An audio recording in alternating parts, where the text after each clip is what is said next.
Good morning everybody, welcome to the stream. We are going to get going in 15 minutes. Just waiting for Liam to get online and join me. Got another Japan versus Australia. It's the second time we've covered the Japan versus Australia match. Anyone listening tell me when the first one was?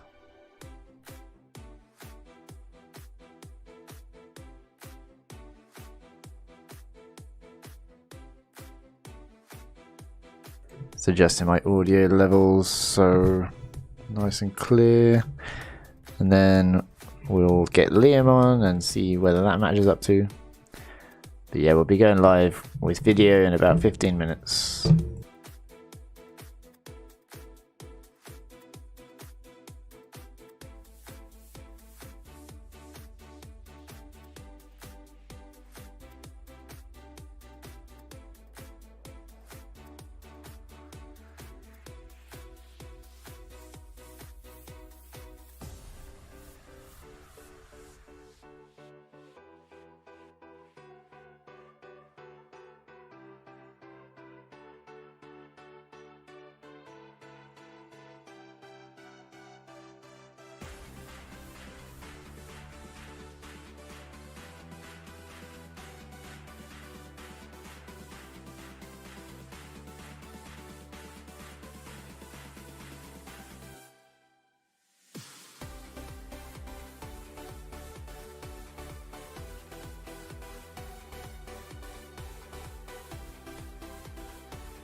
Hey everybody, got a few people coming into the chat now. How's everyone doing?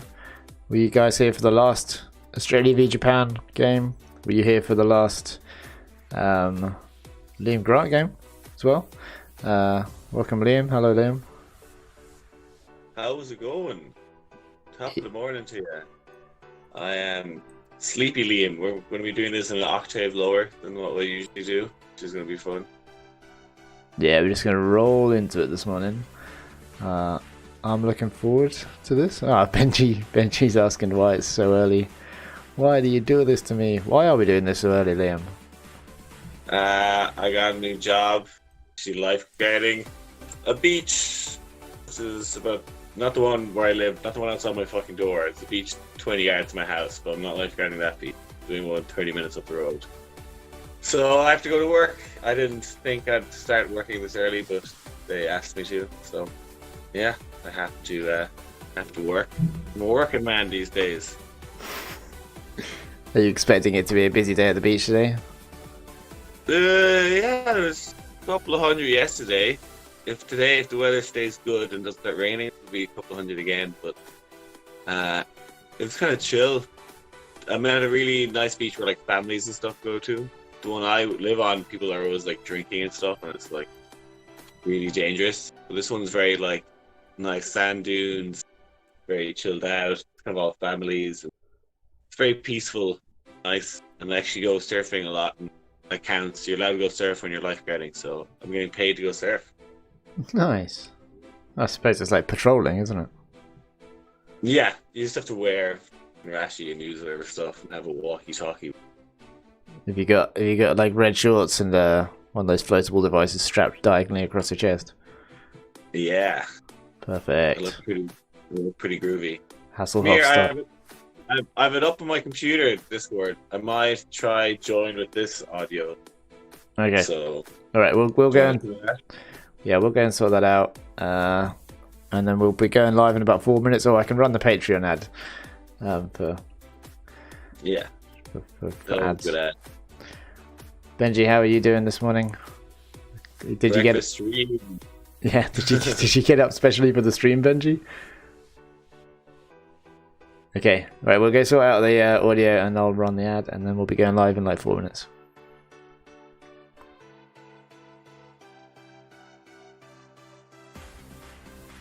If you enjoy Felix Ultimate videos, then you can find bonus content at patreon.com/FelixUltimate. This is where you can see the best clips from live streams, get early access to upcoming YouTube analysis videos, see behind the scenes material, and even commission me to analyse footage of you playing.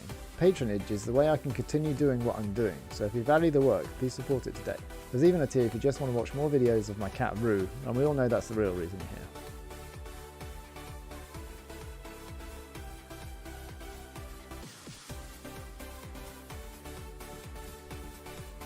Yeah, signing up to Patreon is pretty quick and easy. Just click on the old sign up with Google thing, type in your 56 character password. Just click on the old PayPal. Your PayPal's to push pass rather than Felix Ultimate. This is me live, by the way. I should probably rename that because push pass. I still get the occasional person buying a push pass game. But, you know, that's like once every 3 or 4 months.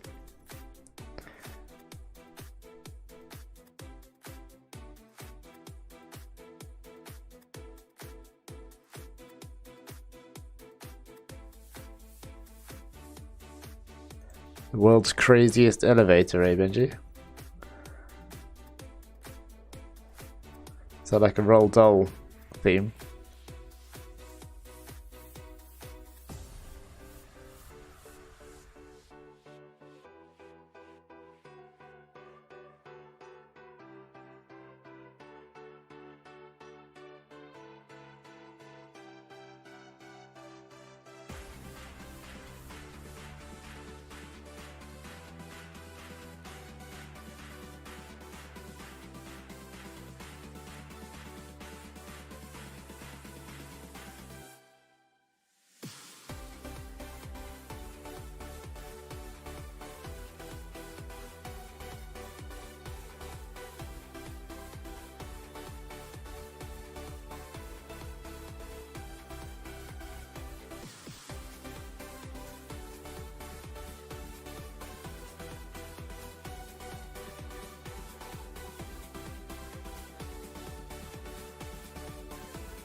Liam is still fiddling around with his audio.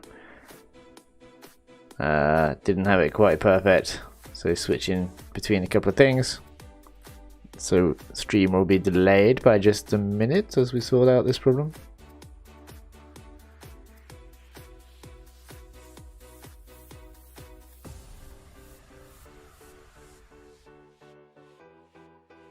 Okay, Liam's here. We're gonna go live, so Alt tab back to here, and then I'll turn the camera on, and we'll get going. Hopefully, I won't forget to put Rue on this time as well. Although she's not in the room because it's a bit warm in here. All right, here we go. Hello, everybody. Welcome to the stream. I am Felix from Felix Ultimate. I'm joined by one of the funniest people in European Ultimate. It's Liam Grant. Hey, Liam, how are you doing? I said the bar fairly high for me there now. I'm doing great. I'm actually gonna, now that I'm doing this on my phone, I'm gonna watch this in bed, which is class. Lush. Yeah. So yeah, this is the early morning stream, which hopefully is good for Japanese and Australian viewers. Not so good for Benji Rees in the chat.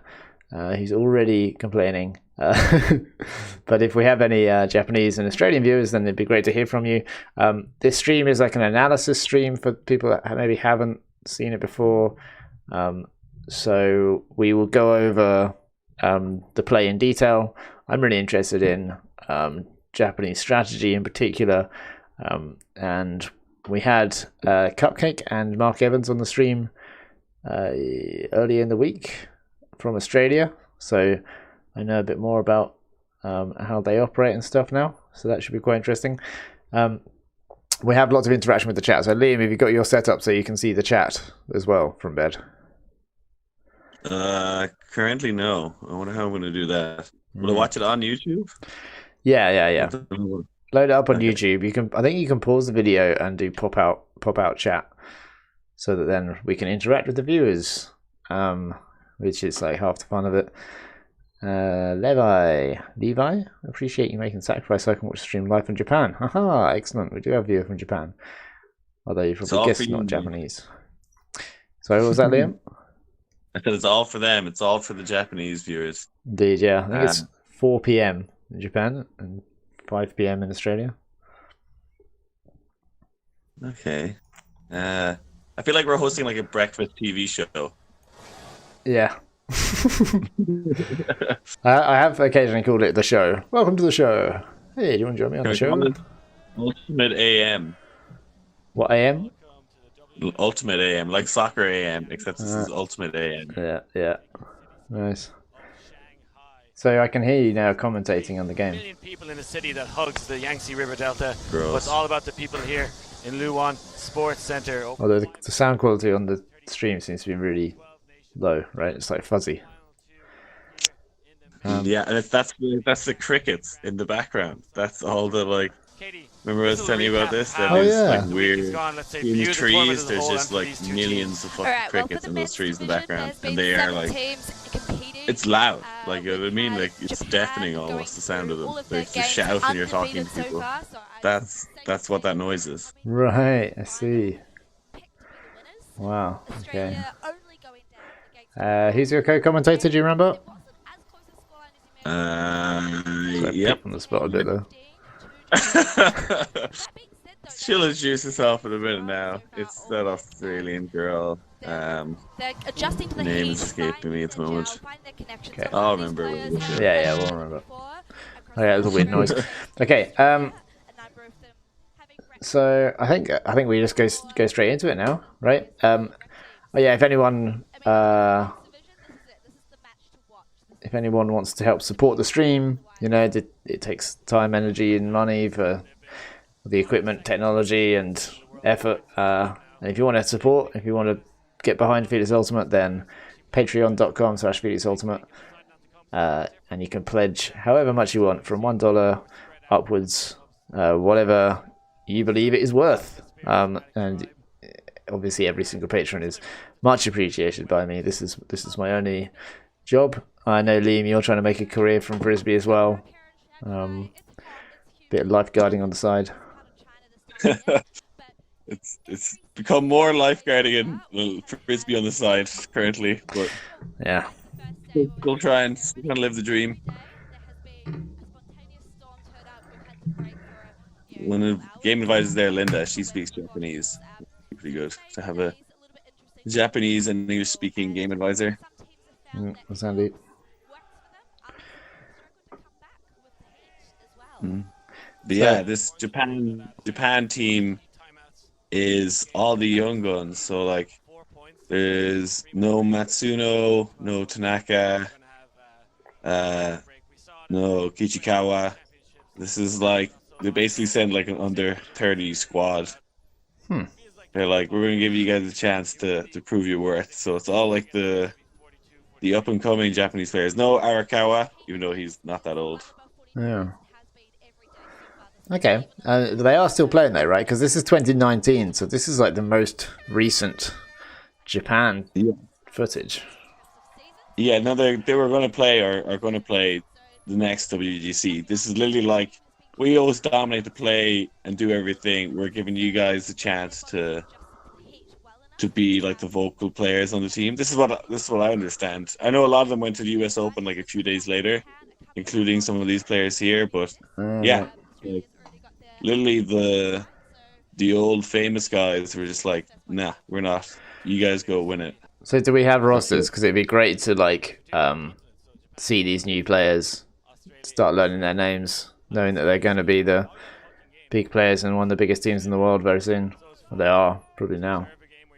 Do we have rosters? I don't know. I can definitely get them. Oh, if you can definitely get them, I think that would definitely be great. Alright, I'm gonna get them and send them to you. Yeah, just send them on Discord. All right, so Japan pulling, Cupcake catches it. See, I don't like flow stopping that quickly. It's like one pass and then it's like flow has stopped. I think I think we can start points. Yeah, we should be able to generate and sustain flow from the start of the very start of a point. But that's not what all offense is trying to do. That's just what I'd like offense to do. So now they're in flow. You say? I sent you the roster on WhatsApp. I was confused to how to. I was afraid to touch anything on Discord. Okay. Load it up. Something the Japanese do well is actually sagging the lane quite a lot on the handlers and end up taking away those first few options. Aha, yes, I get it. Ah, brilliant. Okay, right, we have the rosters. Okay, let's have a look at this call.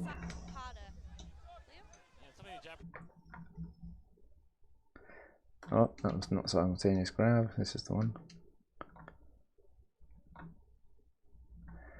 Okay, so it looks like the Japanese player's got his like pokey handed now, and Cupcake's going for the clap catch.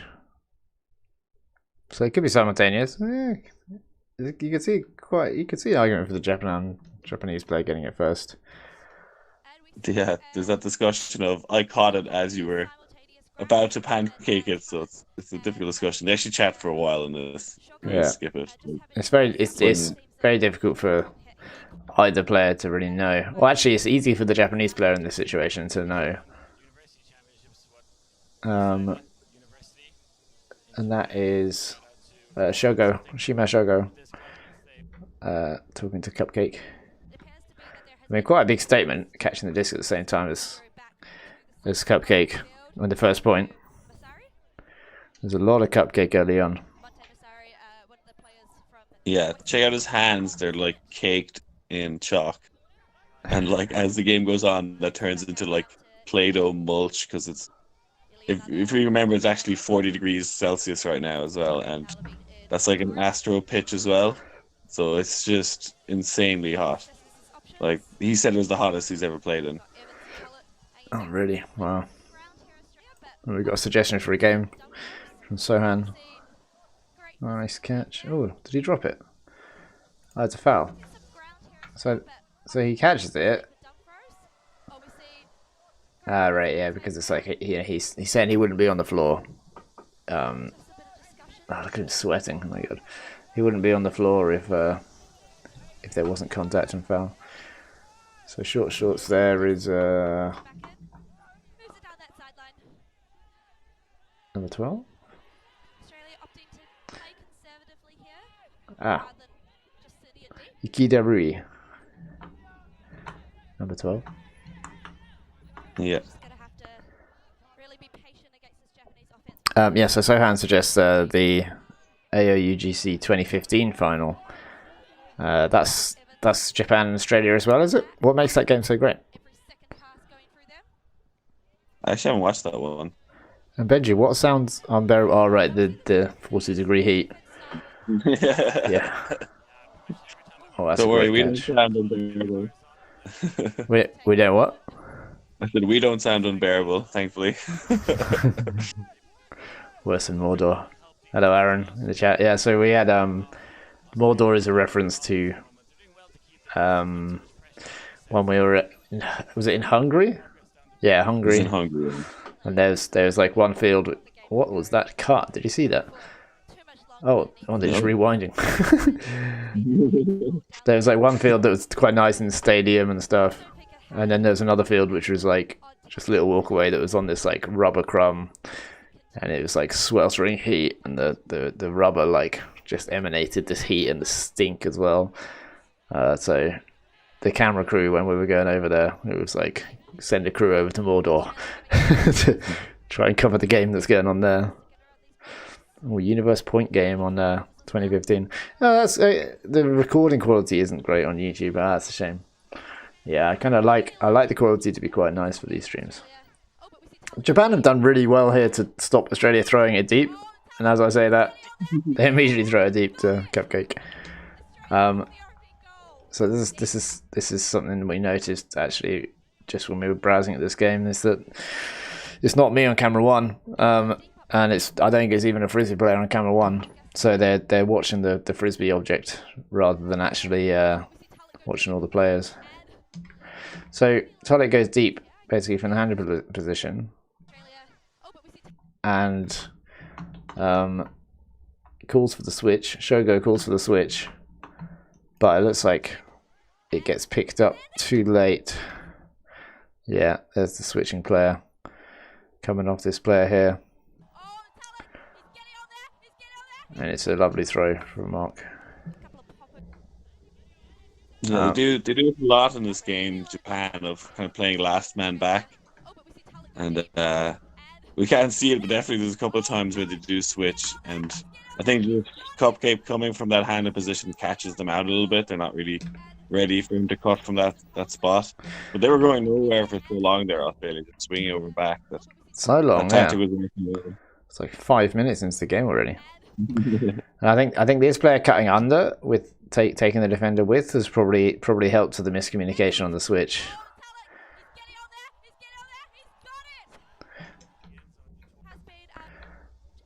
And then the replays from the same angle. There's no alternative angle, so we're never going to see what's going on downfield. It feels like There is other cameras. I don't know why they don't use. We use them every now and again, or for celebrations mostly. Oh right. They get the celebrations, which is the only good piece of camera work to do. I reckon that pull lands out of bounds because of the heat.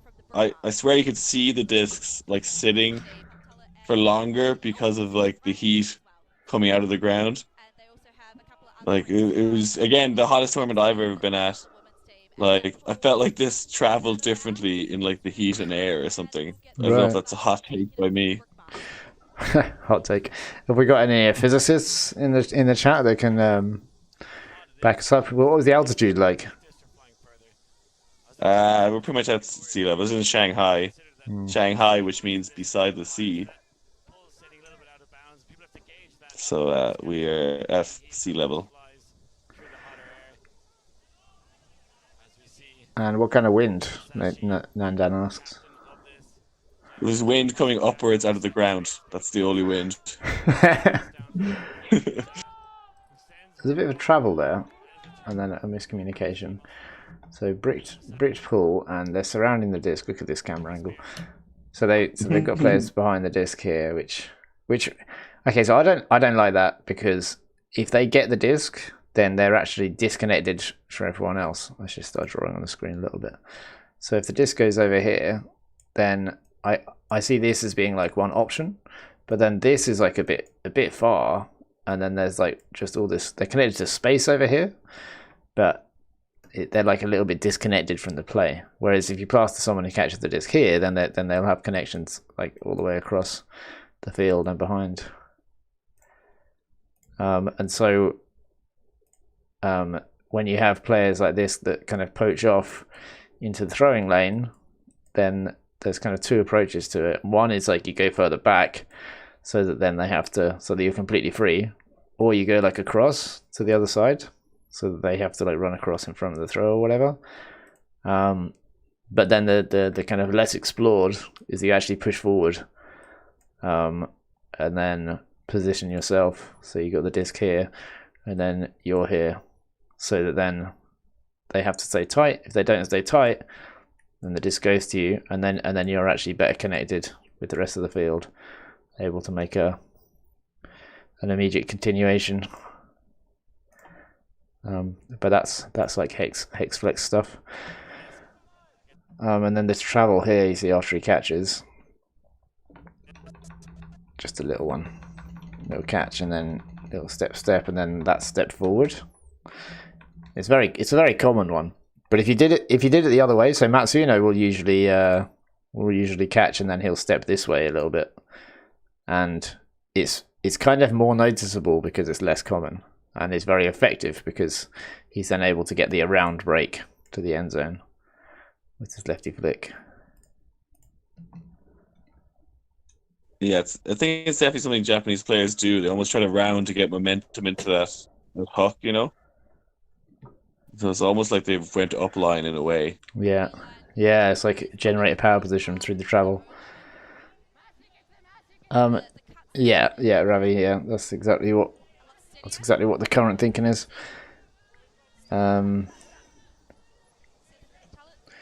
Ultimate is all about the big spaces and kind of thinking about it pass by pass. Oh, why not? Okay, there we go. Nice. Yeah, I was wondering if he was going to throw that. Yeah, look, he's free like the whole way. I think maybe he's waiting. He's waiting to see, and then he fakes so that this player doesn't poach too early. And puts it just direct. What's my opinion of high end zone cam versus sideline cam? Or from like behind the end zone? My type of content would high end zone cam be better? I think the higher the better for my type of content. You know, if you're talking about like seeing shapes on the field and stuff. The problem with being above the end zone is that you're, you've got some play that's really close to you, and then some play that's like really far away.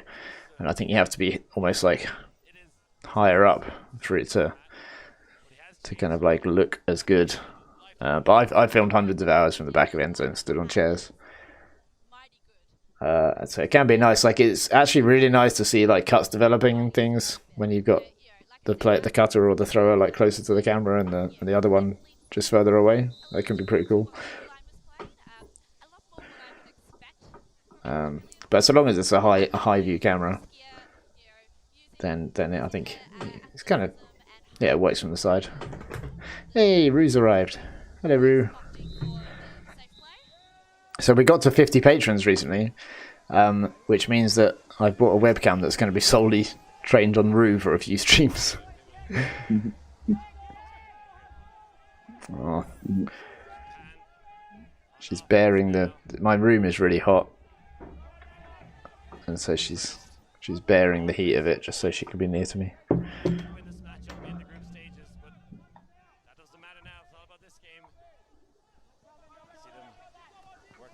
See, now they're putting their players in a shape that I prefer. Flooding downfield a bit too much. They're all downfield with the disc. Ooh, that's a tight little gap.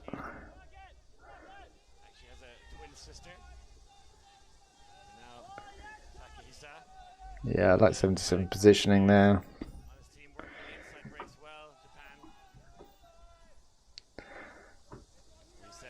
So it'd be good to like see who the key players are in this Japanese team, right? Because they're going to be up and coming. Last year, both Australia and Japan. Yeah, I really like Miyazaki Matsuno, the number 81. He was actually, oh, that's a poor turnover, but he's a great player actually. The lefty that threw through that little gap earlier. But Okay.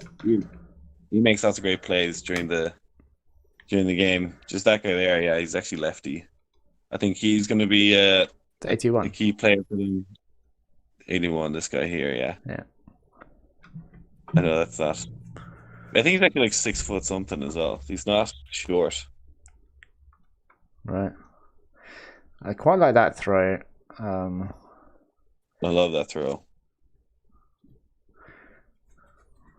19. Is this the same? Is that the same player? Yeah, I think it is. Yeah. So 19 makes this throw here. Boom. Right. Many yards onto the break sides, and then he pushes up. How did he get there again? It's too early in the morning. Wait, no. What? That's 19. Right. Okay. Number 9. Okay. Number 9 makes this throw. So yeah, Kazuki, who is top statter, and then 19, who is Masashi, who's the captain, and he makes a good throw, I think. Yeah, it's 9, not 19 yet. Thanks. took me too long to figure that out. Worst heat most of us have ever played in. Are you playing on the Australian team, James? Welcome to the stream. Yeah, Liam was saying earlier how crazy hot it was and sweaty, and I mean, Tell us more about the heat. Yeah, there's just, I don't know if I can put it into words enough because I wasn't actually playing in the game, but like even before the game starts, everyone's just like saturated jerseys, you know what I mean? Like stuck to them. Basically like playing in a sauna. Whoa. I'll have a look at that turnover in a second. Yeah. The camera's not too bad. I remember watching the beginning of this tournament and being like, the camera's really bad. I actually messaged Tim Rockwood about it. That was a really bad travel. Just throw it to him. Oh no! It's a shame. So, I think I'm quite a fan of Masashi, because I think he did the right thing there. Oh no. Okay, let's have a look at a few of these things. So, here's the Poach D. Oh, that's interesting, actually. So it's actually this player here that gets the Poach D. So you can see him, he stops. He's like, right, this over there, my player's over here. Oh, and he's actually communicating to him, like, hey, do you want to go poaching there? And then he leaves his man, and then he appears here. Nice. And yeah, it's one of the classic problems with stack offenses. You know, you bunch people in the middle, you focus on this space, and so then the defenders know, like, oh, this is going to go there. So that's number 4. That's Sakuya. And then there's like one travel over here that I said was really bad, wasn't it? Was it this player? I think it was then. Here we go. This travel here. Just like a little gallop forward. I think the extreme heat would favour Japan because they're all wearing gloves and they're all used to gloves. Is that a fair assessment, Liam? Yeah, a lot of them wear those kind of tights and stuff almost for heat and things like that. I don't know if they're like keep them cooler or stop them getting sweaty, but they definitely seem to be more comfortable with it. I actually think the chalk that Australia uses starts to backfire on them. Like, actually, we'll see your hands pretty zoomed up at some stage, and it just looks like they've been eating like cream or like Play-Doh or something. Like, it's actually chunks of it on their hand. Oh my word! It's just so hot and so sweaty. It's just not really working for them. Gosh, that was a nice catch. Let's just see that in frame by frame. Yeah, so I was drawing on the face marking. Yeah, if they're face marking, you should just put the disc out. And so I'm terrible at remembering these names, even though I say them. So, oh yeah, Masashi. He was like stood there just waiting for the disc to go out to the side, and it didn't come. So then he had to start cutting, and it didn't work out. Force putting a bit of pressure on that. Yeah, pity for that's AJ Jackson. You know AJ. Yeah. He was wearing the same yellow hat for 15 years playing Ultimate, and this is I think the first game he changed hat, or maybe possibly first tournament. I think it's the first game he changed hat in 15 years. We had the exact same yellow hat, but then he just got a new one for the first time. Dedication to the cause.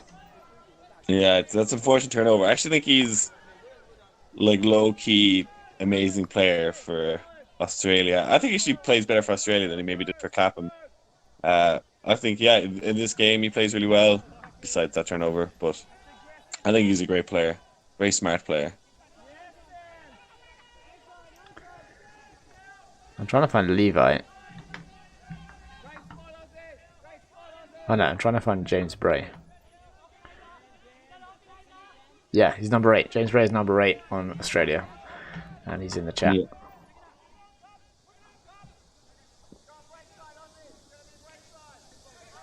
Nice throw and go.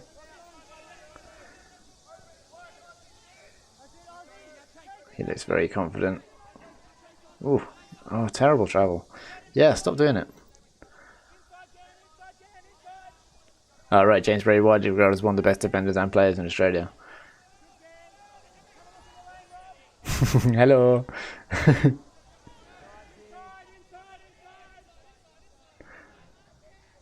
According to Inside Out article. Inside Out Ultimate. Okay, so Japan have been kept on offense for quite a long time. This is Cupcake has played all 3 points so far as well. He must be so. I don't know how he did it in this heat. Like he's playing every point basically. Oh wow, that is an accurate throw. You've just stopped commentating, by the way. There's like no commentary anymore. I cut him out. Yeah, this game was our first of this crew on this day, so there was a lot of technical difficulties. But make sure you watch the celebration after this goal because you're gonna love it. Comes up, I think, a few seconds after it, but he does something which is fucking fantastic. Not this. It's coming. It's wait, I'm pretty sure this guy does it. He always does funny celebrations. This guy, Utaro. That is a Daryl Stanley tribute right there. Oh yeah. Brilliant. I asked him about it, and he's like, "American coach does this." Nice. He takes out the binoculars. We have to link that to Daryl. Yeah. Yeah, I'm familiar with Andrew Jackson. Because he played Clapham for a few years.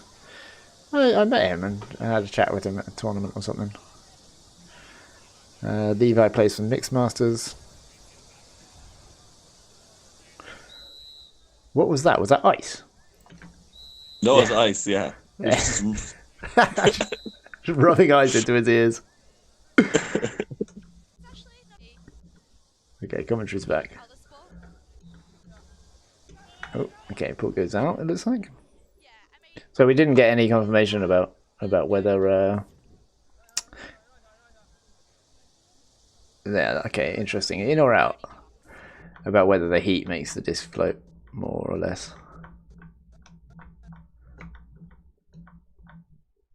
I mean, it looks like it's on the line, right? But one atom of the disc is going to be touching an atom of the grass before another, isn't it? So it's about the angle of the disc, which means you have to look at the flight path a bit more. So it's outside in, it's outside in, it's outside in, it's turning.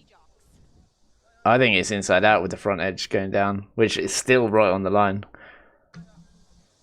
What any opinions on that in the chat?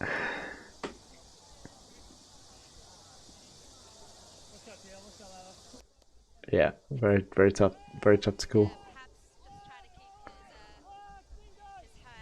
You're watching on the Discord stream rather than the YouTube stream, Liam. I'm watching on the YouTube stream. Is that okay? So I can see the chat. Yeah, it's okay. Yeah, it's just a little bit delayed. I know. I'm used to the delay. I can see your mouth move as well, so it's not too much of a delay actually. Okay. So Cupcake playing for the fourth point in a row. Oh, that was like a faith throw, wasn't it? You've seen a receive that he likes. I mean, there's not it's odd kind of separation, and oh, imagine having to catch that, like running directly away with it curling over your head like that. But yeah, it just bounces out of the sweaty hands.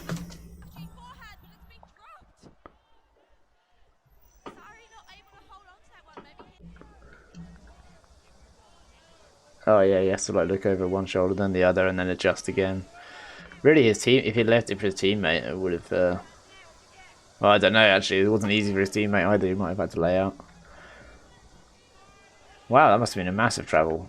I don't think we see it. Look, he goes, he goes like 4 yards back. Whoa, that was weird. Look at that. He's like leaning backwards as the disc gets to him. On full matrix. Yeah. Yeah. Interesting. I think maybe he was pulling out because there was another defender coming in. Yeah, I think he was worried about contact and did the best to avoid it, is why he ended up on the floor. Yeah. Jashan pointing out there's lots of slipping on the turf as well.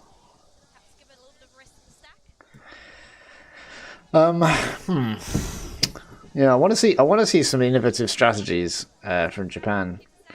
They had quite good shape in the last point. And then before that they did the thing where they brought the two side handlers back, which I really don't like. Yeah, Ravi, we could talk for hours about it probably, but pushing those side players forward, yeah, it takes out the throwing lane. I think throwing lane is a bit of an antiquated idea though, really. And I think if you have a player there, if they're marked tight, then there's plenty of space still. And if they're not marked tight, then you can throw to that player. And in general, it creates more space. It's just more distributed space rather than focused space. But I don't expect to get too much across on that point right now. We'll just keep bouncing back to it when the examples arise in games. What happened there? Okay. So he tries to throw over the top to this player going down the far sideline. The Japanese player jumps up in the middle.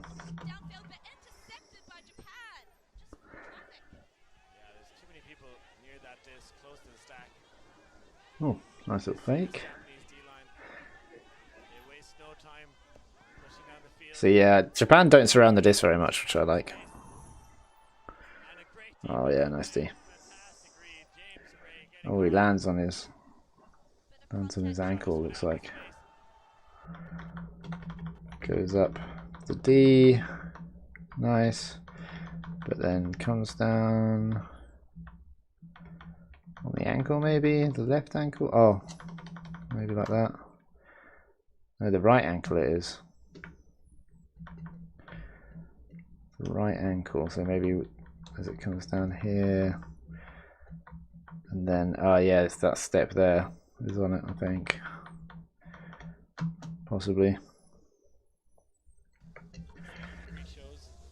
think it's okay. Yeah, unfortunate. I actually think it's a pretty clean D, or definitely not initiating a lot of contact. Mm. I'm not even sure if the Japanese player just fell awkwardly themselves. Oh yeah, no, there's a foot on the ankle there. Oh. But it's not too bad. It's not too bad. It can be so nasty. I'm lucky to have only had it happen once, where I've landed and someone's landed on my ankles afterwards. And yeah, your ankles don't bend in certain ways. So when someone lands with their body on it and you just crush between the body and the flat floor, it could be really nasty. Oh, that was James Bray with the D. Props. So, yeah, clean D. Up nice and early. Unfortunate to clip the ankle afterwards. But he told me that he did that on purpose. He's like, I'll get the D and stand on people.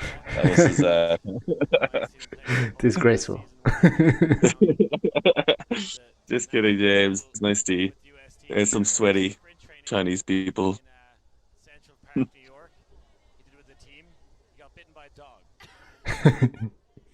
Wait, you just said something on the commentary that made the co-commentator laugh as well. Yeah, it's Katie Locke. Katie Locke, right. With the US team. He said his first sprint training in Central Park, New York. He did it with the team. He got bitten by a dog. He said he was just taking off. I immediately replied, well, then you weren't running fast enough in this sprint training. But he said as he was taking off, he got bitten by a dog. But no bites off these dingoes yet. Telling the story of someone getting bitten by a dog at their first sprint training. Not running fast enough. Is that a bookends right there?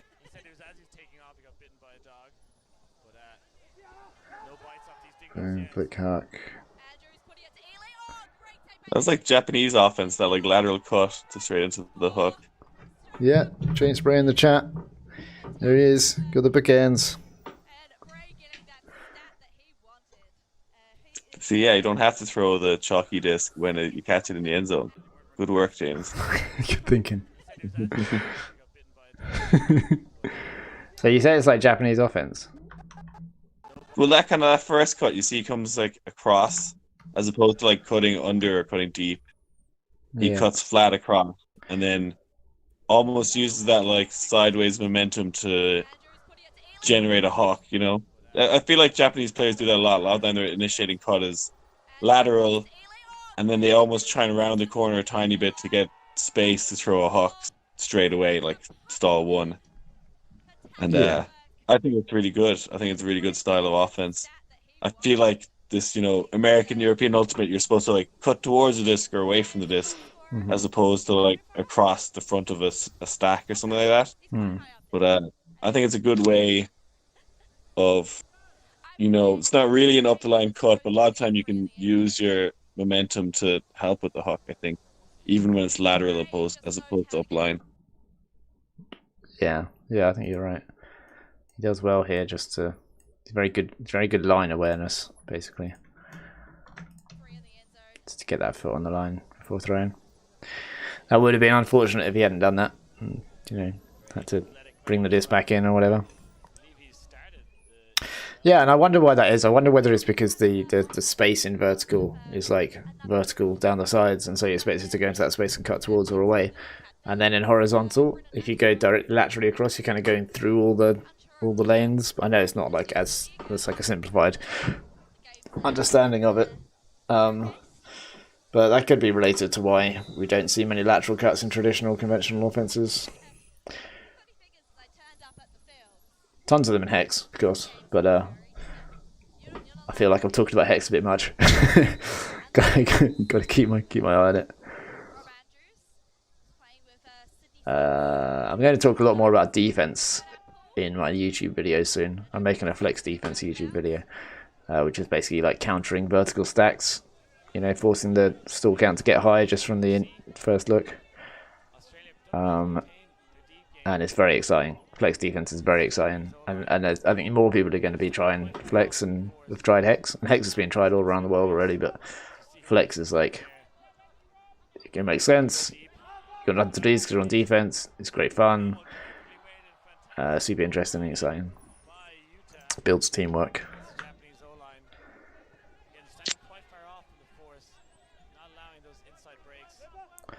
That's a weird throw. He like snatches at it. But you can't argue with results. His balance just kind of like goes back. I like that. Nice. So the scorer is here, so he sees that cut. Yeah. That's like a break side huck to the open side kind of a thing. It's very unusual that he went for that flick in that situation. I think they're being forced backhand. Right. Yeah, and like outside in, across the break side. Yeah. Yeah, that looks like they are being forced backhand. Yeah. So that flick. That's the pass that makes it really. That 48. Yeah. And then you can just put it out to space. I mean, I say put it out to space. It doesn't really do that, but it works. It's a good decision. Good enough decision. Oh, there we go. There's a Daryl Stanley tribute again. Like, same. Remember watching the Japanese women? They're doing all the cool celebrations. The Japanese own the celebration game. It's not even close, I think, in my opinion. Yeah. They're always doing really funny stuff on the sidelines. Right, I'm going to talk about conventional ultimate again. Conventional ultimate's weird. What's going on here? Like how is that ever a good start to a sports possession? Like, what is going on? Why are we doing this? What? I mean, I know why, because you know you have your person that you want to have the disc in your hand, so you can then initiate your play, and it's a standardized situation because they get the disc, they look downfield, and they see what's going on. But it's not logical. There's a lot of better things you can do than begin an offense like that, and that's before the defense have done anything. That's like the number one, no pressure on, do whatever you want. Okay. One person's going to catch it past 2 yards to somebody who's then going to stand still and look downfield for 5 seconds. There is a better way. And then he passes backwards, so it doesn't actually do anything. You can do anything. So Cupcake must have the disc handed to him at all times. he should have caught the pull and then just put it on his hand like that and like bowed down. Cupcake just take it off. Oh, I've scared Rue. It's okay, Rue. She, as many people do, she gets scared when I have a disc in my hands.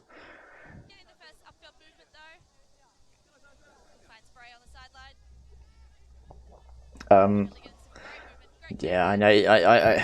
It's so far away, like the way that I see Ultimate can be played from the way that not everyone, but a lot of people kind of assume it must be played. That it is difficult to communicate this stuff, but what I'm trying to say is like there's no defense on. Get the flow going, you know, get the disc moving, move it around, advance it through like smooth movement, not planned movement, but organic movement. Take what the defenders give you, you know, and when they're not there, you can take whatever you want, and when they arrive, you take what their hole, you know, you see where the holes are, and it's fun and it's fluid and dynamic and it's possible as well. That's the key thing. It's possible. You need to train it. You need to like have everyone on the same page, but it is achievable. We don't have to play like America.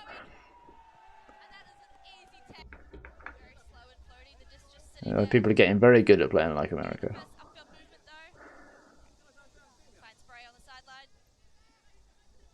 That's nice. Except for the Japanese. The Japanese don't play like America. Exactly. Yeah. Well, I hope they don't. And sometimes I see them going towards America style, and I'm like, no, stick with what you know, stick with what you're doing. You know, you almost won the world championships. You've won lots of things. Like, don't be like, well, you know, that other style. Clearly, you can only get the second best in the world. It's like, no. Like, America's been playing the sport for so many more years.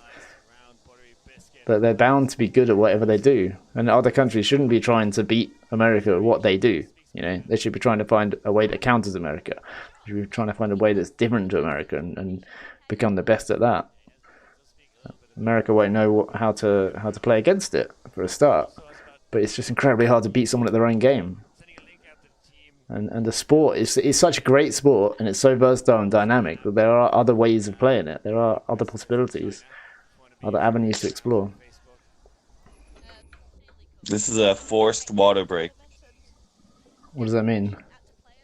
As in, when the first team got to like the 4th point, they had to stop. There was like an enforced timeout, taking water because of how hot it was. They did a like U.S. college nationals thing as well, but it was so hot they had these enforced water breaks. Interesting. Oh, here's that chalk. but that's the manager. Big old bag of chow. He's actually vomiting over there.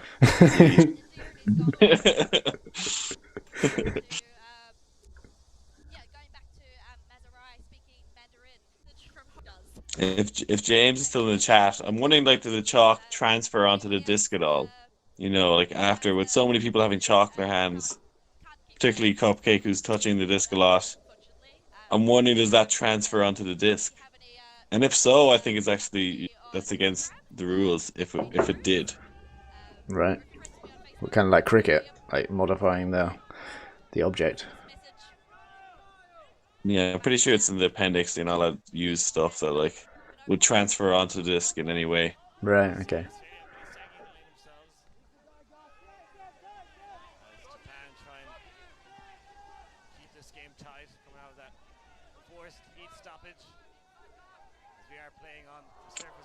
Looking very American here. Yeah, kind of. I don't know. They didn't pull their. Oh no.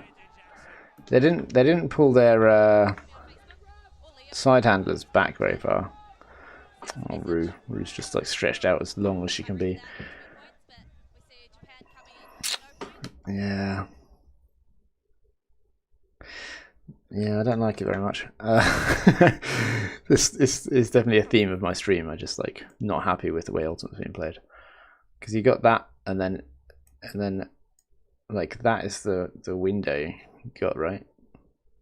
And then if you're gonna throw to this player here, then it can be out to here, which isn't too bad. But then over here, it's got to be like back here.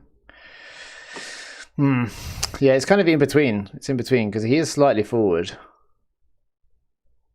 I just wonder if he was more forward, and so then this throw could actually go like there if he cuts away from the person poaching the lane. But then, you know, maybe he'd be flat march then. Yeah, interesting. Because then when he gets it, now here's where you're like a little bit disconnected, but it's not too bad. He doesn't have to go too far back.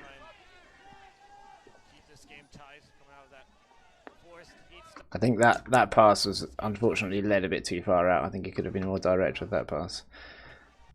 And the fact that he has to go out and then turn outside disadvantages the offense. That kind of feels like that should have been a turnover almost, that one. I don't know why he didn't just hit him down the line here as well. Maybe the force was stopping it. That's tight. I like the way 48 dishes the disc off every time. And then it goes deep, and then he's calling for the switch. This goes into the middle because the person switched off maybe, or at least looked, and so then the cut was free coming under, and then is that Andrew Jackson just comes in off the far side. So maybe he should actually stay further back and stay connected to this player over here, to keep that defender out of the way, and if he looks like he's going in, shout, make noise. Number 4's just free the whole time, but yeah, that was potentially going to be D'd by the other guy as well. Oh dear, not quite able to. It's a little bit of wobble on the sidearm.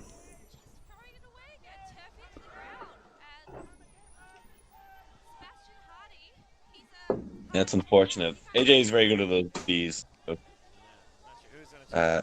Poaching kind of Ds are just recognizing the danger. Don't know if he's the fastest. I don't think he's slow, but it's more his ultimate IQ that gets on these kind of interceptions. Andrew Jackson? Yeah. Yeah. Yeah, I think he's got a very high work rate, you know? I think he's always doing stuff. And he's always, yeah, and combined with, you know, good experience, he's very often putting pressure on.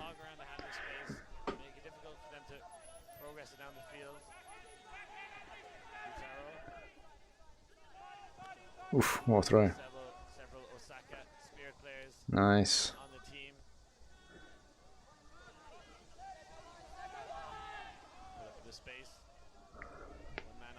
Yeah, so I think that's a name we're going to see a lot in future years. Masashi.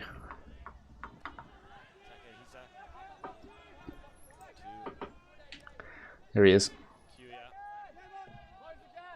Sashi. Takazuki. Parked outside. The front corner of the end zone. Oh, nice move. Parked outside.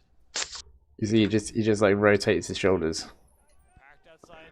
He's just like, yep, and then he's like, rip, wrenches left, and then it's like, oh, hang on a minute, I'm free. And then good balance and awareness just to be able to pop the disc out to the end zone when you have that split second opportunity. AJ deceptively quick off the mark. Yeah. That's a score, right? Yeah. Okay, it's Rue time. Yeah, that was fantastic. Gonna have some time with Rue. Almost getting the layout earlier in the point, and then There she is. Hello, Rue. Say hello to the viewers. She's like, it's so hot in here. Why is it so hot? trying to convert. I'm actually lying down the exact same way in my bed. Aw. Aw.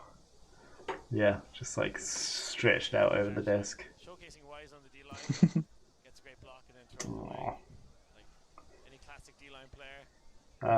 So for patrons, there's actually going to be a video released soon for the Rue tier patrons. There's going to be a video of Rue as a kitten. So like little, like 8 weeks old kitten. She's like running around playing with things and attacking me and running away and stuff. So that's well worth the subscription tier. So she's getting a bit fed up with the camera. Goes back to the old long stretch. She does this all day. Just stretches out on the desk, trying to stay as cool as possible.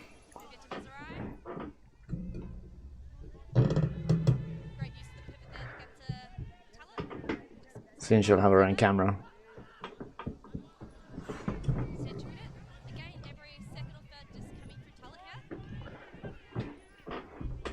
Is that about right?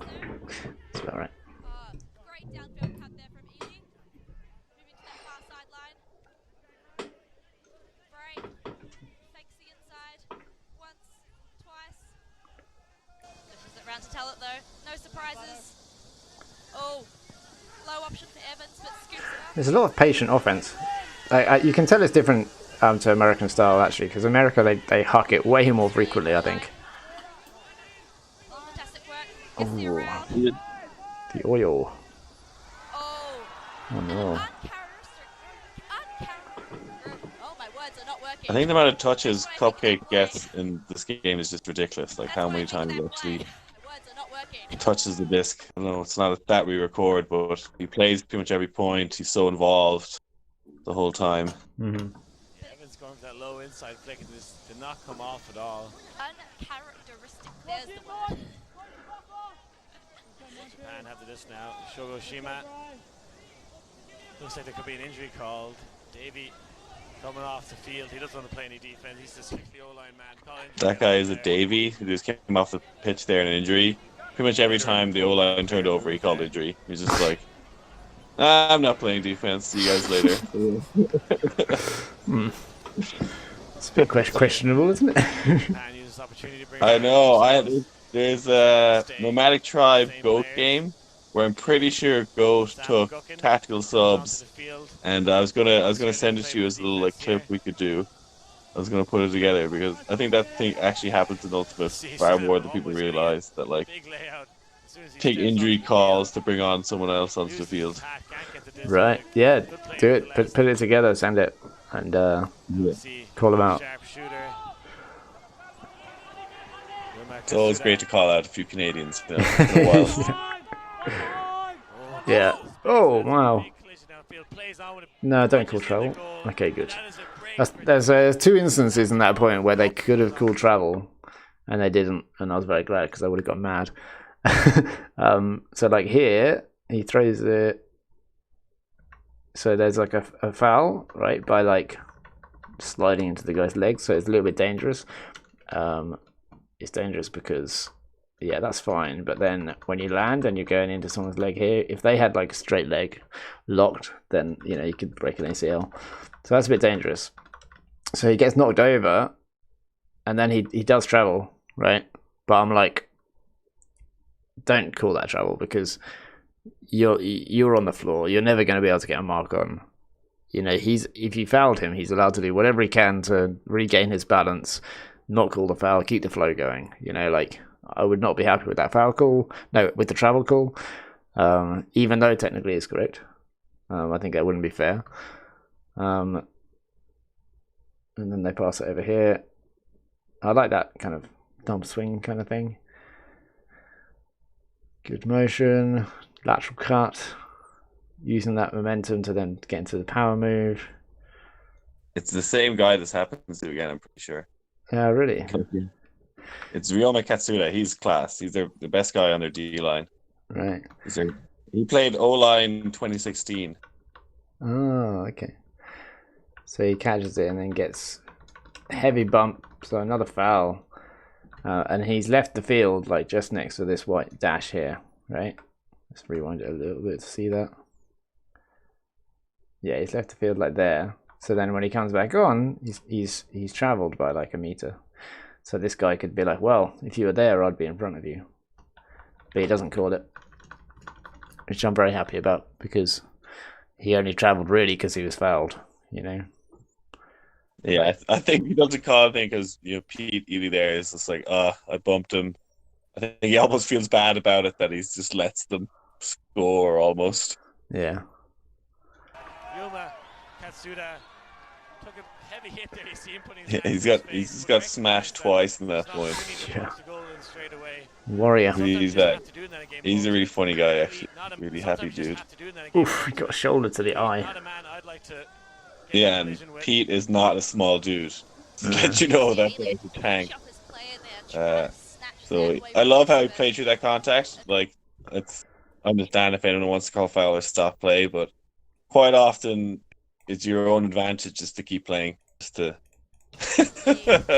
nice drawing. Because he sacked off his player, he got the goal. Yeah, it's your own advantage to keep playing. Yeah, like stopping the flow on offense is the disadvantage. So I think it's good to not make the calls, not make every call if you can play on. And we saw that in Japan versus Canada actually. A lot of the Canadian egregious fouls, Japan would just try and play through them. But then Canada took that to mean like, well, I guess anything goes.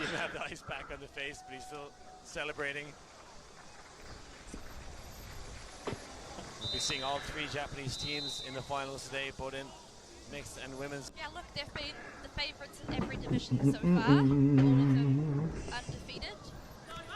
The closest showdown, though, being in the mixed division, the pool, Japan and Australia. Yeah, it would be nice if the camera was a bit more zoomed out, wouldn't it? That's why the game seems a little bit flat. There's a lateral cut. I quite like the shape from Australia. From what we can see, that's the thing. Like we can see 3 players at the moment, 2 players. Come on. Managed to progress to the bronze medal game. As we see. And then it goes deep. And we have no idea why. Oh! And it's not caught. Australian players jump too early. Japan takes the cake. Goes over the whole entire pack. Did you like my high quality analysis there? It goes deep. We don't know why, and it's not caught. But it was even caught. It just wasn't caught by offense. So great analysis. I think there's a pick downfield that we won't be able to see. I like this flick technique. It's kind of like dropping the body weight. Like see that quite a lot from our Japanese players.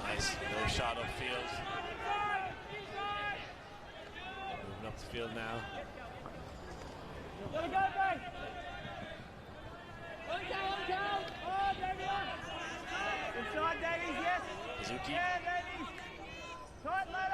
Swinging across the field. Not a huge amount of pressure on the dumps for Japan. Deep shot is there. It's going to be a tight window. This one's going to hang in the air. Oh, and coming across. Makes it look easy. Mark Evans.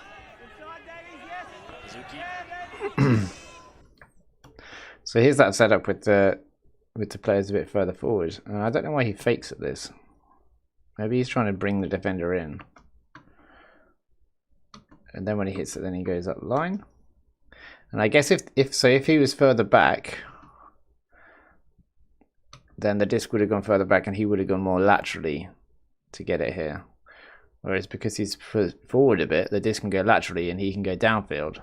So then it's like an up line cut. And it puts him in a good position to huck. To the defender. Makes it look easy.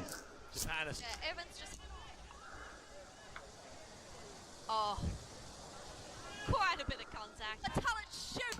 No call made. Oh, a talent shoots. We get Letterboros. Oh.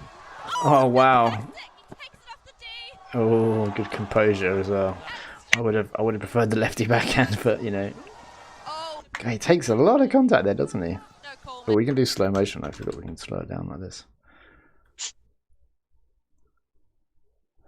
Yeah, he's getting contact here, and it's not like, oof. Yeah, good composure. And then the little flick. Well, he does well to stop. He's like running past it. Oh. Australia scored. Bray with another stat. Can you hear me now again, Felix? I think Yes. I dropped out there. Yes, can hear you now. Did I miss some fun things? Don't worry, no, it's all good. He battled through this contact to catch the frisbee disc. He's able to get the easy assist. Ladamadas. Hold for Australia. Is that James Bray racking up the scores? Yeah. Oh, that wasn't easy either on the sleepy ground. He's ringing out his jersey from all the sweat. He actually just ringed it out. Was he? Yeah. Oh show yeah. that. Oh my god. Wow. And that looks like a bag of chalk, but what actually is, it's a big bag of MDMA. You all take it when they're playing. Just absorb it through their hands. Look at Kyle over there. He's literally like swamped. He has hardly even played though. He's Drenched. Oh my word. Wow. I think I played in Perth. That was the hottest I played in, I think.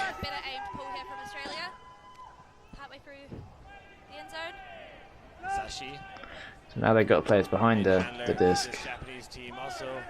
Opens up more space.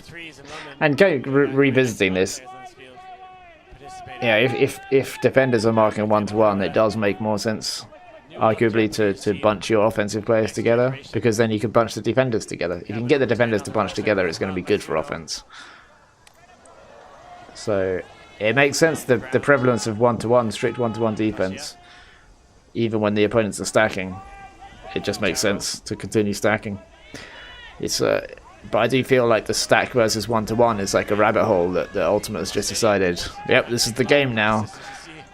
It's not obviously that simple. People do bracket and stuff, but it's not taught as a routine thing. If you see a stack, then you should bracket it. It's like considered to be, oh, you have to have high IQ, you have to be experienced. I think that doesn't give players enough credit and enough trust. I think even beginners can learn to surround stacks and kind of use space in a more dynamic and smart way.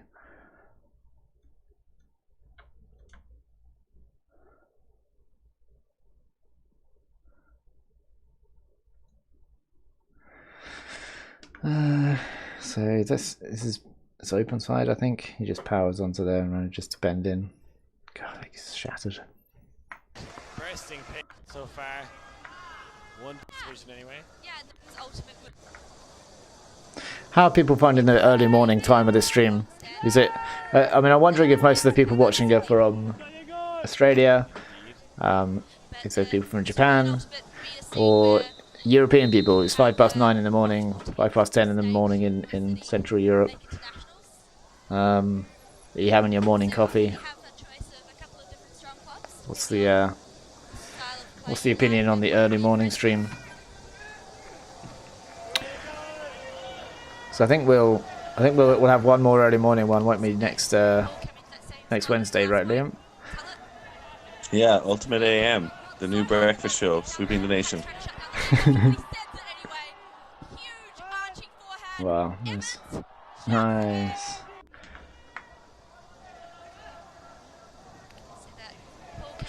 So this is why they do it. They catch, throws to toilet, so he looks downfield. Mark Evans sets up his cut. See that fake here? He like arrives here, boom. Goes deep. There's no defender to help. He just puts the disc out the space. Jumps it in. Very nice. Scoreboard's a bit broken here. It's just the way it is in China. It's just a new trend. The old lower half scoreboard. You got all the fans. Yeah. Fans with their fans. You're seeing Andy Kneda coming across there now. Like, that's kind of his job on the team a lot of the time, is to help out deep, but he hasn't been able to do it yet. But you can see he's always trying to help out because he's their tallest player. Right. Yeah, Andy. Yeah, Mark Evans here actually put me in touch with Andy. So hopefully we'll be able to get him onto the stream at some point and have some insight into the Japanese style and strategy, approach to the game, and community training methods. Whoa, that was a production mistake there. It's like switching too quickly, or the cameraman not hearing that they're going to get switched to, get caught doing the crash zoom. Classic.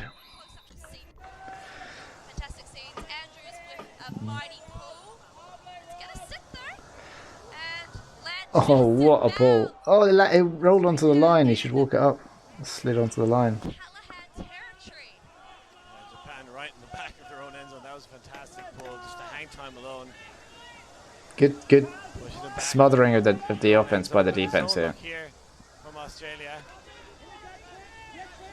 Kind of a Like, they've got to be looking for a hammer. You've got to get it over these defenders. Oh, okay, yeah, go between them. That's also good. Hammer was a little bit sketchy. Find a tight little window to throw in, but it's something they're known for doing. Nice movement. A lot of passes though. Rolling around the middle, trying to pick out another disc. Across the field.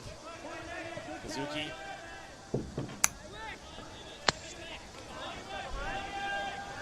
Yeah, they must have clocked up like 20 passes already. They're so confident in their disc skills, really. Just have such good execution on their throwing. Yeah, there's been like one dodgy one, and the hammer catch was a little bit like, ooh. Thrower's wind. Quite easy to execute those overheads. When I'm teaching to players to play against a zone, I get them to break it down into three things. Like, you either go over the zone, or you go around the zone, or you go through the zone. They're going to say under the zone there. So the JC. Can't go over it, can't go under it, let's go through it. Nice. Nice. Oh, wow. Yeah, that was cool. But that's the kind of like change in pace that you kind of see in other sports as well, you know. That's when they transition to the match defense there. You see Australia go out of the zone and then just straight. I hate when teams go out of the zone when the zone's actually doing really well. You see they're picking up people there, individually marking them. And then yeah. The disc just moves so quickly. Yeah. Oh, it wasn't in. Everyone see that? It wasn't in. Yeah, okay, so there he's like pointing, right, you take him. And he's free under, and then a lot of the time, you know, you wouldn't actually be able to make this immediate pass, but then he's immediately able to hit another under, right? And then if he catches and turns downfield and tries to throw here, then it might not be on. This defender might have a better idea that it's going to come from here. The force might stop it, but instead of even stopping and looking downfield, he immediately sees, right, this guy's actually free here. So then that's a really, really nice pass, just threading that one through. You can catch it in stride, and now he's got a much better angle, and the defender has got a much harder job because the angle of attack has changed. He gets very close to it and does enough to actually make the disc not in. But I believe that that's not called. You see, his foot comes down just in front of the line. Under pressure, fantastic goal.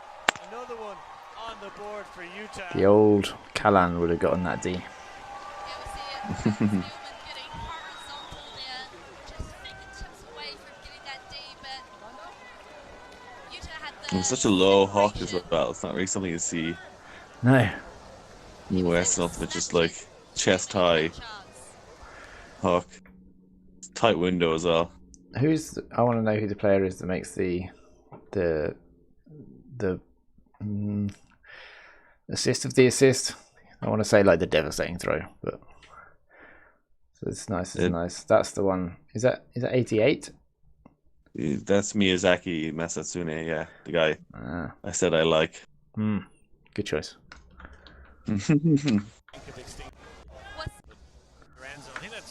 There you go. Next point. Australia transition out of that zone. Japan just punched in straight away. Either not transitioning too well, or maybe Japan framed that matchup. See the long shot. Oh, what a throw! And safe two-handed catch there from. Do you like that celebration? Your two-handed scoop up. I think they're really struggling compared to the Japanese at celebrations. Like the Japanese just owning them. It's funny because it's like their best players. I want to see like Cupcake and other people do funny faces or like do little celebrations. You never see the best players in other countries do this. Yeah, this one's alright. Kind of okay. See that? Needs some work though. Hands up, claiming that one. That's better. Mark Evans is doing a better job. Yeah. There we go. Dusting off the shoulders. So I'm pretty sure he designed the kits. Someone told me that anyway. Mark Evans. I don't know if that's true. If anyone in the chat can confirm. just going back to the previous point very quickly, because Liam in the chat has made a point that if Cal extends completely, then he might have contact here. Is that right? Is that the play you're talking about? I don't know. I think he does commit to it. Fires that one to the end zone. That is a peach of a throw. Nice. Oh yes, look! Oh, you gotta look at the background there, Felix. Mark Evans before goal scored, he tried to run away. Yeah. Nice. Yeah, just here. Okay, I take it all back. Mark Evans is absolutely killing it on the celebration. Turns away. He doesn't need to look.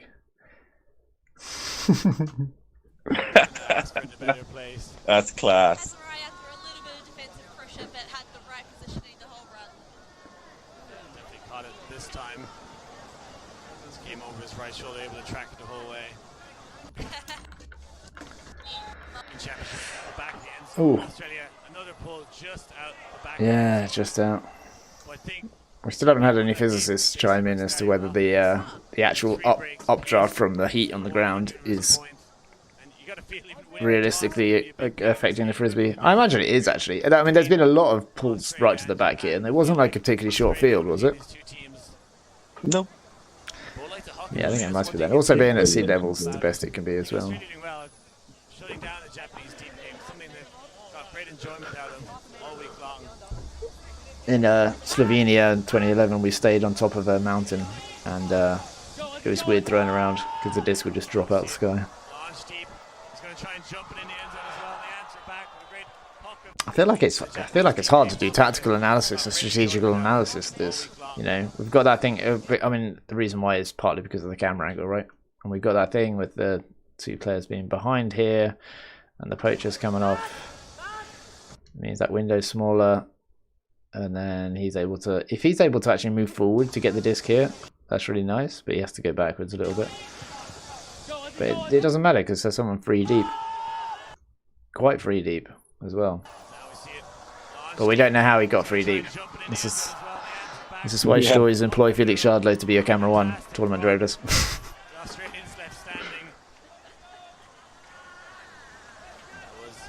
Liam, there's a question for you in the chat from Ravi. He asks, do you know why the older Japan guys didn't play this tourney? I was told that they were literally trying to break in the younger guys and give them bigger roles on the team so they could improve. And for, you know, the next WGC that they'll be better integrated or will have improved, and then they combine the old guys again.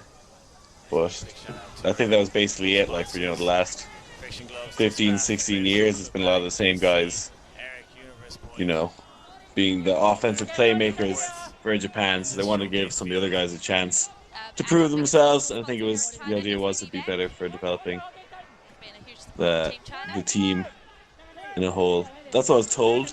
Like, if anyone else has any other theories, but that's why I'm pretty sure they did it. Also, there's US Open is like a few days after this, and some guys do both, but I think a lot of the Buzz guys wanted to just do that as well.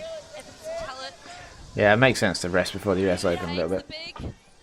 But I do like how they're giving the other guys a chance, you know, because, you know, there's a lot of Ultimate players in Japan. It's a highly populous country that I can see why this theory of giving these guys an opportunity would actually help in the long run. So I think I'm just theorizing, like, Japan must be switching deep here. You know, you got this separation, so there's got to be a deep switch. Yeah. And that's going to eat up the stall count as well. When you got the disc in your hands and you see a free cut deep, and you're like, yes, I'll throw to that. And then it's like, oh, actually, there's a new defender there. And then you're like, right, okay, well, who were they marking? Where's that person? Oh, they're covered as well. And then it's stall 7 before you know it. So I think that's what happens here. He looks for that. And then he looks around and yeah, good dump defense. I mean, he looks around a bit late because it doesn't give Cupcake very much time at all to get free. So yeah, I think that was I'm speculating that there was a switch by Japan basically causing that turnover, and then good dump defense on Cupcake from Kazuki, Japan. So this is actually the greatest performance of the game, is Alex Latamata somehow arguing he gets the disc back here. Wow. I have no idea how he manages to convince the situation that this isn't a turnover. That is a result. It was a turnover. I think it's likely to stand if he... I have no idea. I remember, I think he's like, oh, I heard you say stall out, that made me throw the disc differently, but it was fast, so it shouldn't. I don't know how he managed to like talk this one back, but it shouldn't have gone back. I know Ruben Berg was, I think, might have been watching the game live, and he agreed with me that this was that the turnover should have still stood in this situation. And this is Galaxy Point. It is Galaxy Point, yeah. Lado is a very convincing man, says Mark. Mark, how did he? What was his argument here? I think Ravi's right. I don't know whether like 1 year makes a difference, makes too big of a difference. Well, Kichikawa's 43, and he was going to play. You got to imagine, like, that's every year is not going to help him be a better player. Yeah, yeah. They're the two that collided into each other earlier, so it's kind of nice to see them having the chats. Hmm.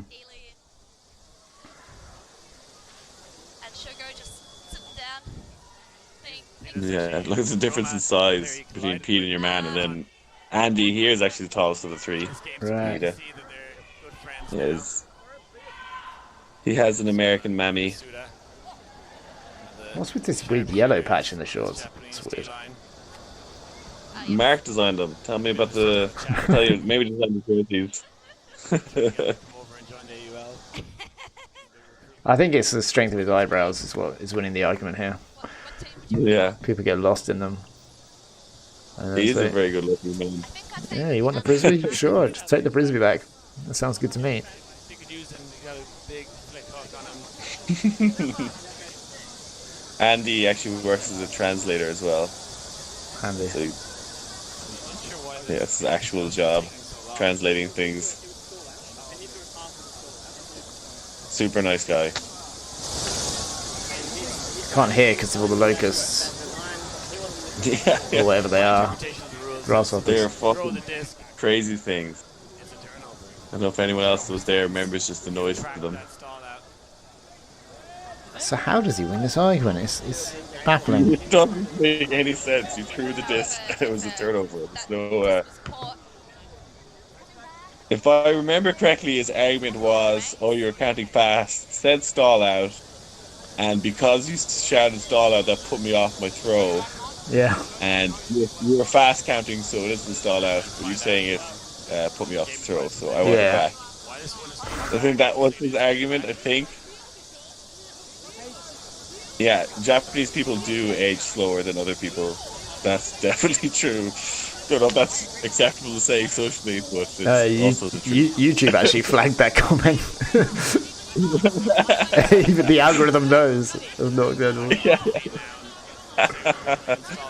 Okay, he gets the disc back. Game on. This has 2 seconds. Okay, so. He finds Oh, look at that throw. He finds Tal- The angle is just like. He finds Tal- It's a high release flick as well. He finds Tal- Very nice. in the lane.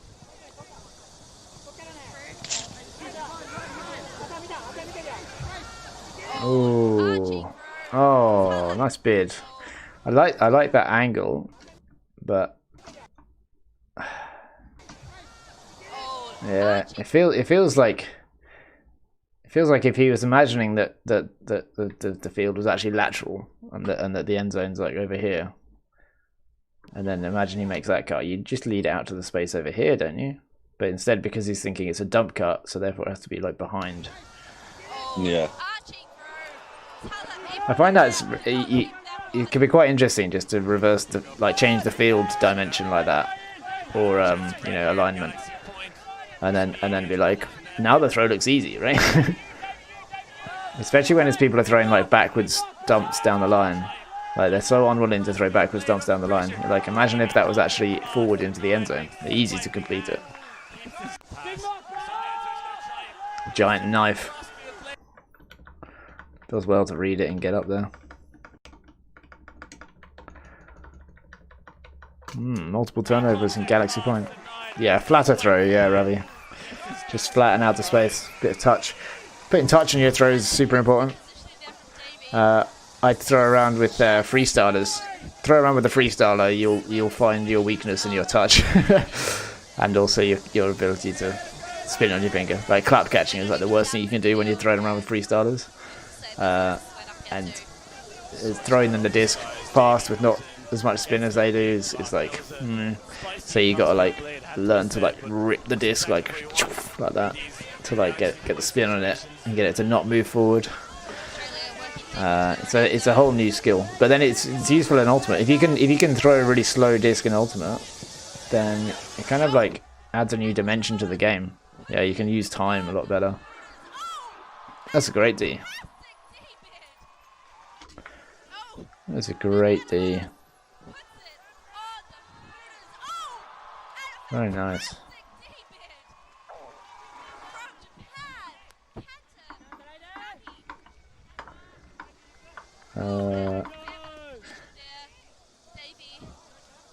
So that was from Kanta. Takagi Kanta. That's a D. Nomadic tribe player. Oh, past Liam informs me. Ravi says that you didn't know Benoit played for Japan? Oh, right, because of the blade, yeah. Australia does that running laterally back dump set much more. Yeah, Jimmy Mickle does that as well quite a lot, I noticed, in the Ring versus Colony game. Rather than clearing up line. Benson I would have been gone. Blowing his hand there. What was that all about? Did you see that? Oh yeah. Just drying the chalk out. Don't want any wet chalk on your fingers. The thing that might affect the teams is that folk are trying to build the Grandmasters teams, so there may be people who move up to that division. Make space for players who turn Masters age next. Doesn't bode well for the UK if Japan's team's going from Open to Grandmasters.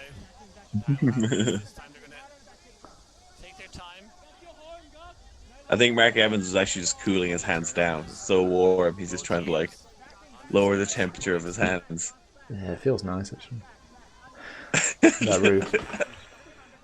I blow on I'm gonna do roofs. that before I touch this now, just blow on my hands. Well, it's kind of like blowing on dice, right? Like in poker.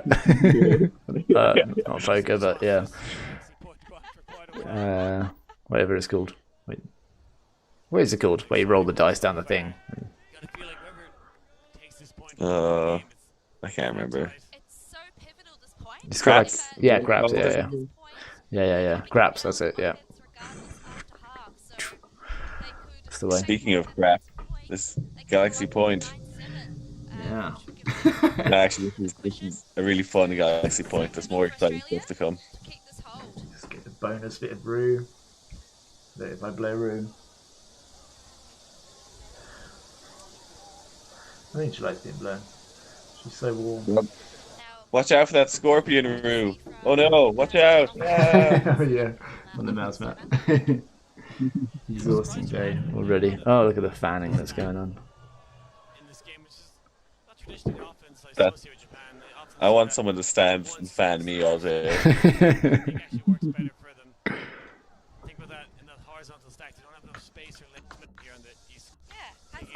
Okay, here we go. This is coming back in.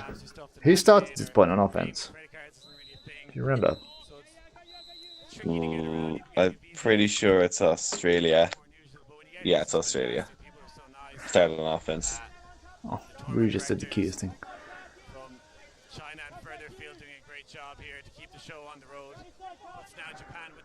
Is that where the word fans comes from? Good question, Kim. Right, travel. Is this a travel? Yes. Yes, it is. I quite like the movement.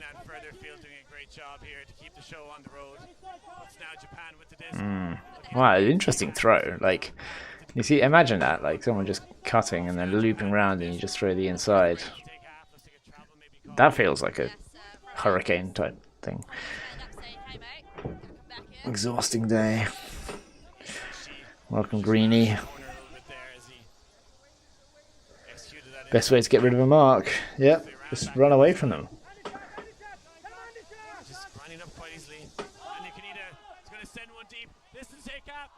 Oh, sick.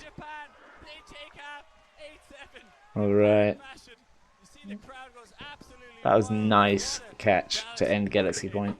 Yeah, that has been a very long grinding point. The celebration. We all do it. I don't even know what it means. I don't know what that face one means at all. Okay, debris. The layout. Oh, Andy with the throw. Yeah. I thought he had a big play in this point, but it must be the next point. Oh, we'll have to wait until next Wednesday then.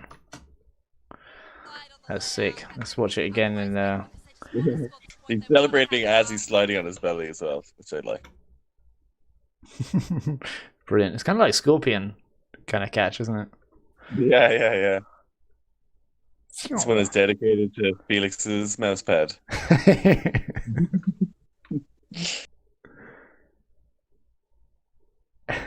I'm not sure what it means. Like that. Good spirit between the teams. Yeah, well, I like seeing them sitting on the floor chatting to each other during that weird call where somehow got the disc back. Okay, cool.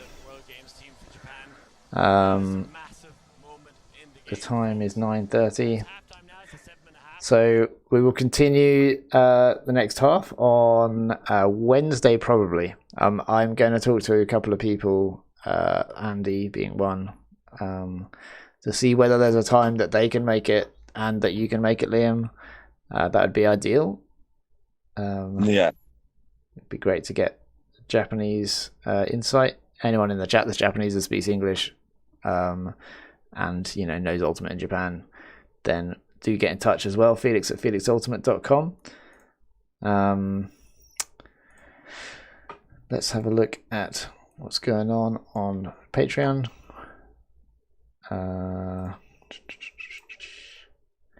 Have you got like a summary of the first half? Well, yeah, I think the important thing was Australia started off really well. I think went up 2 points, but that was Japan breaking on Galaxy Point, which I think kind of swings momentum to them.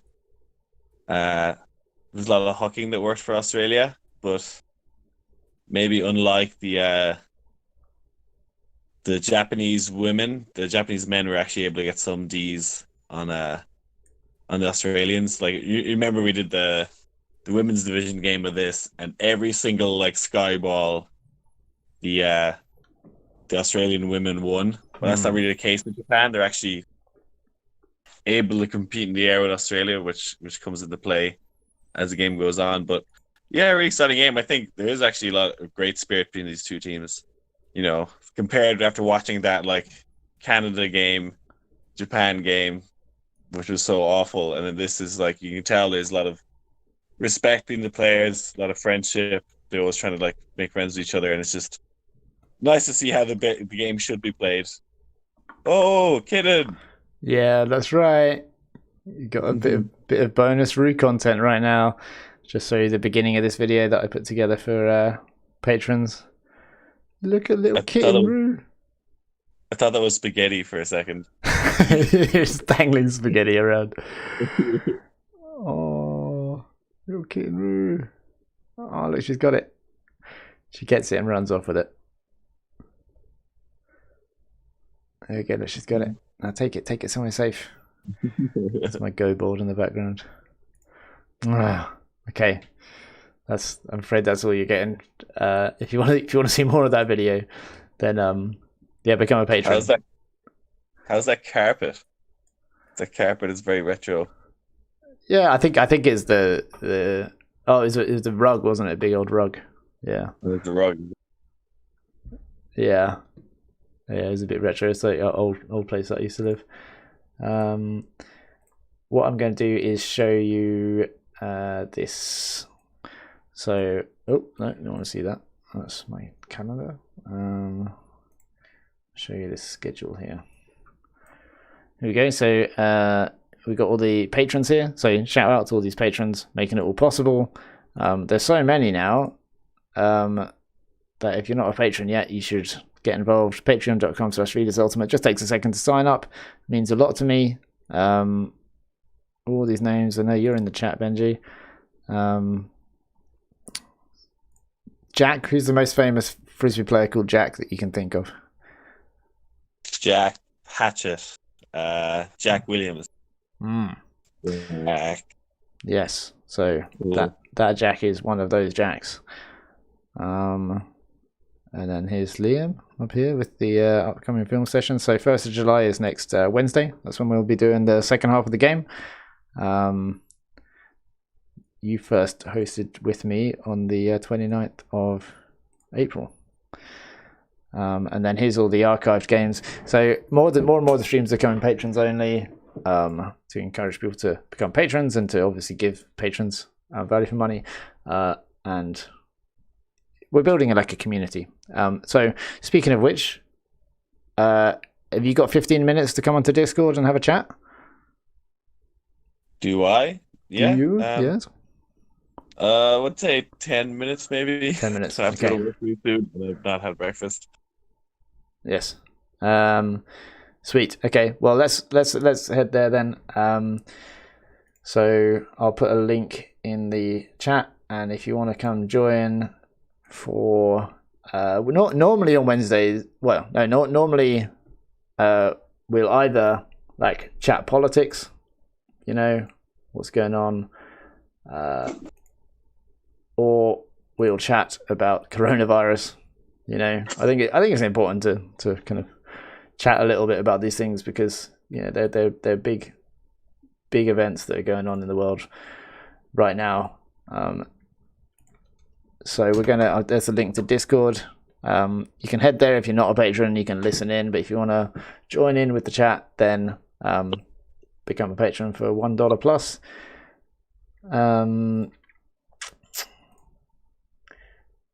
Yeah, there's a poll as well for the future co-hosts for future streams, and I'm going to contact them this weekend and get that stuff going. So we'll have a proper schedule for the next few weeks. Expect a couple of videos for patrons about how to train, about the higher tier patrons, how to train Hex, and then a video about Flexagon defense is also in the works. I am so hot, I'm like sweating right now. So I'm going to head to Discord. Thank you everybody for watching. I hope you've enjoyed the stream. Yeah, I hope you've enjoyed it. It's a bit of a funny one because of the camera angle not being like super wide, so we weren't able to do so much like downfield analysis stuff. But hopefully you found it nice and neat and enjoyable watch. And thank you, Liam, for joining. Yeah, glad to be on board. And yeah, people, if see you in Discord, or otherwise I'll see you again soon.